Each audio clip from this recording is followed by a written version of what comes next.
creating cultural awareness and understanding. This is Culture Clique. Culture Clique is written and produced by KQAL FM on the campus of Winona State University. Winona has a lot to offer in the way of unique experiences. There are many outdoor opportunities involving the bluffs and river, a thriving arts and music scene, and festivals ranging from Shakespeare to Beethoven to bluegrass. But did you know that Winona has many options for health and wellness that might be considered outside the norm for many people? There are practitioners in Winona that offer everything from herbal medicine to acupuncture to gong baths. That's right, from plants to needles to gongs. Oh my!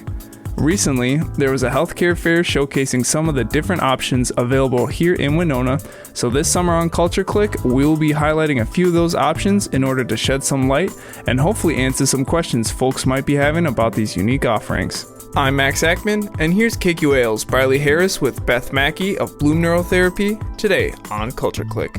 Today on Culture Clique, I talked with Bloom Neurotherapy owner Beth Maki. She talked about the process of using ketamine to treat mental health problems such as depression and anxiety. She was able to explain the history behind the treatment, how it can benefit various individuals, and how people can learn more information. I'm Brylee Harris. Stick around to learn more about Bloom Neurotherapy from Beth Maki today on Culture Clique. I'm here today with Beth Maki, the owner of Bloom Neurotherapy. How are you doing today? I'm doing great. Thank you. Awesome. Would you be able to explain more about what Bloom Neurotherapy is all about exactly? Oh, sure. So my name is Beth Maki. I am a nurse anesthetist, and I am the owner and sole provider at Bloom Neurotherapy. And we give ketamine infusions for treatment-resistant depression, anxiety, PTSD, and suicidal thoughts. So what are the benefits of using ketamine as a treatment option? So ketamine kind of emerged, I guess the landmark study was done about 10 years ago. Studies have been going on for about 20 years now. Clinics and hospitals have been using ketamine for mental health for about 10 years, I would say. So ketamine has become known as a rapid-acting antidepressant, and as such, people that come to Bloom Neurotherapy for ketamine infusions typically have, as defined by treatment-resistant depression, have tried several medications, if not many. They've tried therapy, they've tried electroconvulsive therapy perhaps, and this is kind of like the next step to try when maybe nothing else has worked. Usually people come to me through referrals from their mental health professionals. Sometimes it works within the first infusion. Typically we do 6 infusions within 14 to 21 days. That's what all the research is kind of based on. So we start with that initial series and then do those infusions and then wait 2 weeks till after that last infusion to kind of see where we're at. Some people feel better after the first infusion, like right away, and then other people kind of have this plus minus feeling during the entire series. Usually by about the 3rd infusion is when most people start to feel better. So I guess that was kind of one of my questions about just like the process of people when they seek out your services. So aside from those like 6 infusions, like what's the process before and after? So if you want to come to see me for ketamine infusions, the traditional route would be a referral from your mental health professional. I would tell you that probably the majority of patients that I see will either hear a podcast or they'll read a news article or they'll see it on the news. I mean, ketamine is kind of everywhere in the news right now, which is great. I don't feel like ketamine is very well known within the professional community here in this area. So those national media coverage really helps me and helps get the word out to people that maybe aren't aware of it as a treatment option.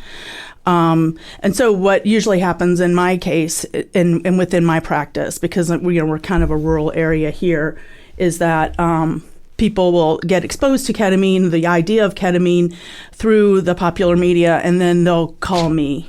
They'll Google, ketamine near me or ketamine Winona, both of which will find me. So then they go to my website and they contact me through the website. So is this the only place in Winona that does offer ketamine as a treatment then?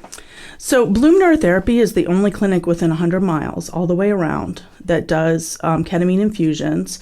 I do believe that Mayo Clinic offers a small ketamine infusion program, but I'm not really sure about the details on that. And otherwise, that would be it. And then you'd mentioned earlier it's a treatment option mostly for like depression and anxiety. Is there anything else that it treats, or is it mostly just sticking to those like mental? So the statistics on that, so we treat treatment-resistant depression, anxiety, PTSD, and suicidal thoughts. So if you look at all the research, the best results come from suicidal thoughts. And some people will have their suicidal thoughts go away with the very first infusion. Overall, it's about 85% of people will not have suicidal thoughts after an initial series of ketamine infusions. With PTSD, the studies have shown about an 85% remission rate.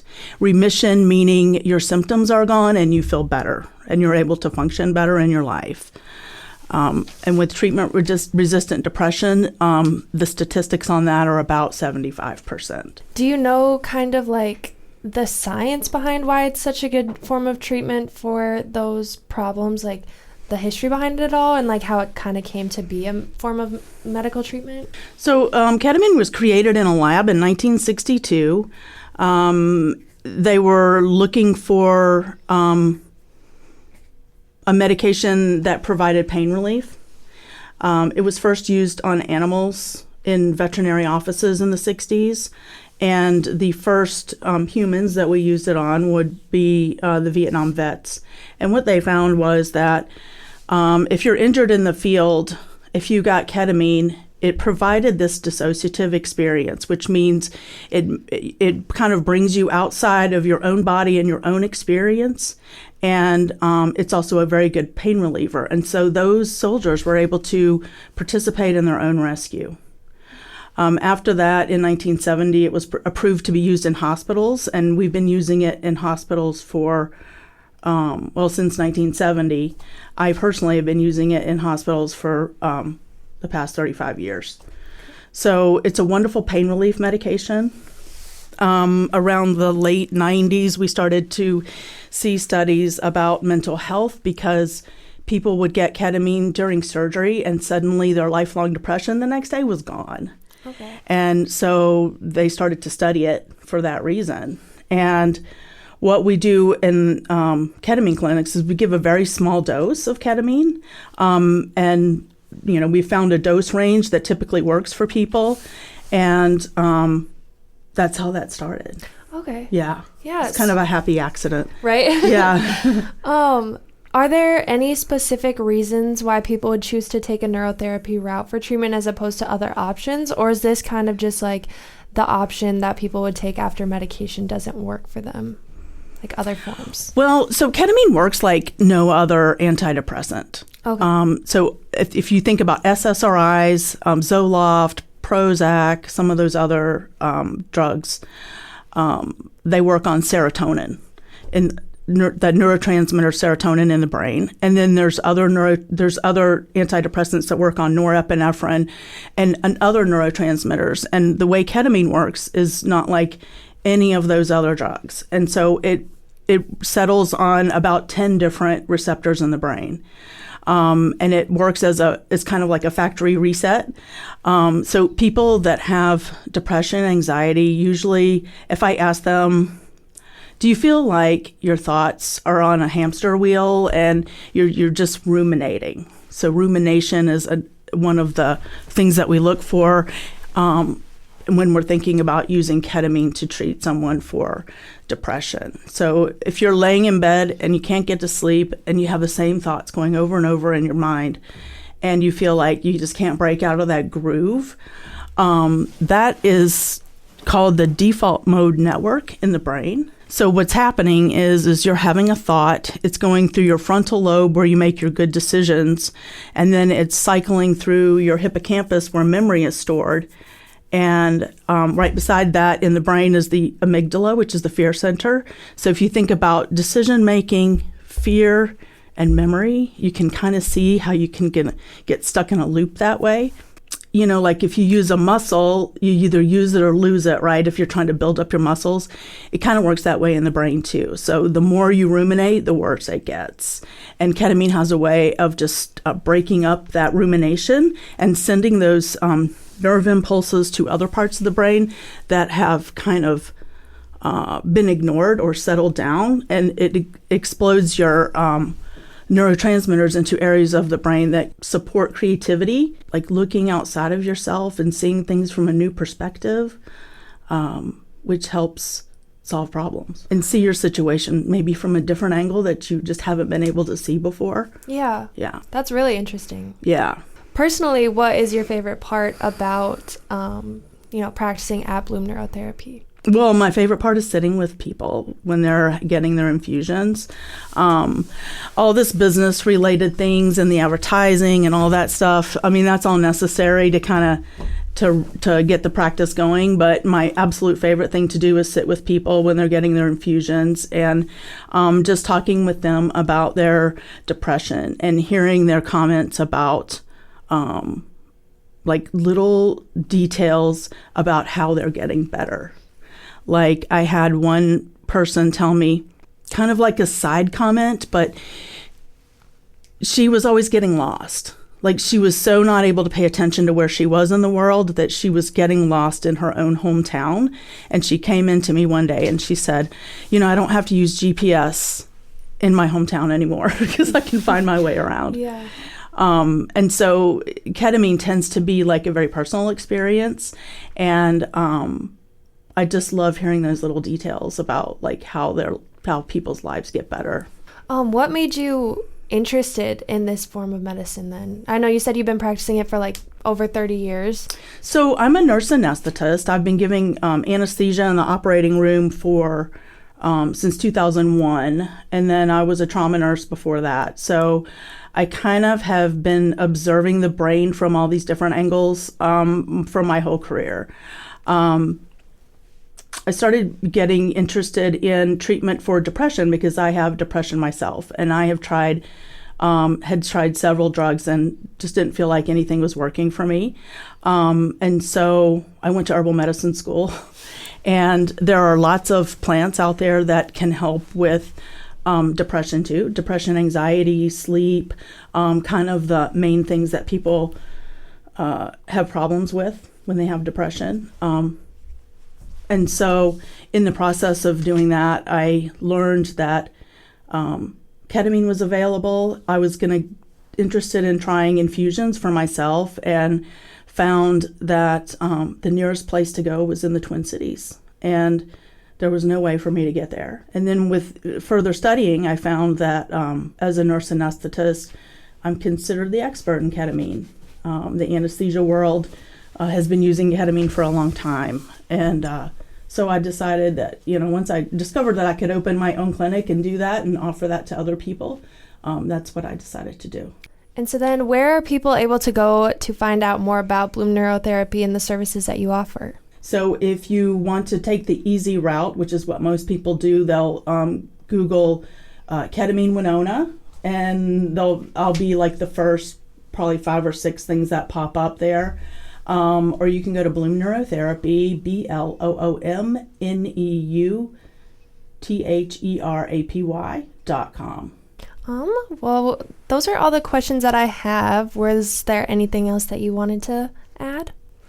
Well, the most fascinating thing about ketamine is that it's unlike any other kind of antidepressant treatment. A lot of these things can be not very much fun. You're going into a doctor's office and you see the doctor for a few minutes and then you leave and then you take your antidepressants and you wait 6 weeks to see if it's going to work. Ketamine offers like this totally different experience during the infusions itself.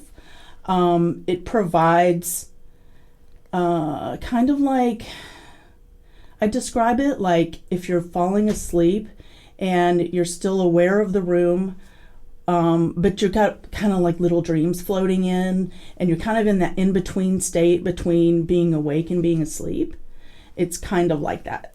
And so we call it a dissociative experience, which means you might feel like you're floating outside of your body for a little while.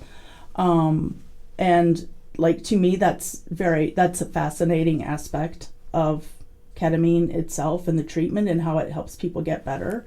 It kind of helps if you're, like if you go on a vacation and you're like at this other place, it gives you this opportunity to kind of look back on your life from a different perspective.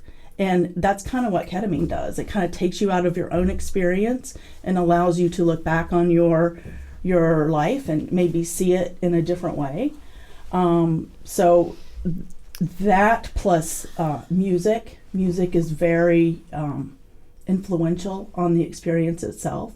And so like my particular interest would be the music and how the experience folds together and how to put all that together for each individual person and their preferences. Okay. I could talk forever about it. Yeah, I think those are all the questions that I have, but thank you for coming in today to talk about it. Thank you. Thanks again to Beth Maki for sharing more about Bloom Neurotherapy and the benefits that it can bring today on Culture Clique. For more information, visit her website, bloomneurotherapy.com. To keep up on all things Winona and the surrounding area, tune into Culture Clique Thursdays at 12:30 right here on 89.5 KQAL. I'm Brylee Harris, and we've been talking all about Bloom Neurotherapy today on Culture Clique. Creating cultural awareness and understanding. You've been listening to Culture Clique. Support for Culture Clique is made possible by the Minnesota Arts and Cultural Heritage Fund. Culture Clique is produced by KQAL FM on the campus of Winona State University. For more information, look us up on the web at kqal.org. And thanks for listening to Culture Clique.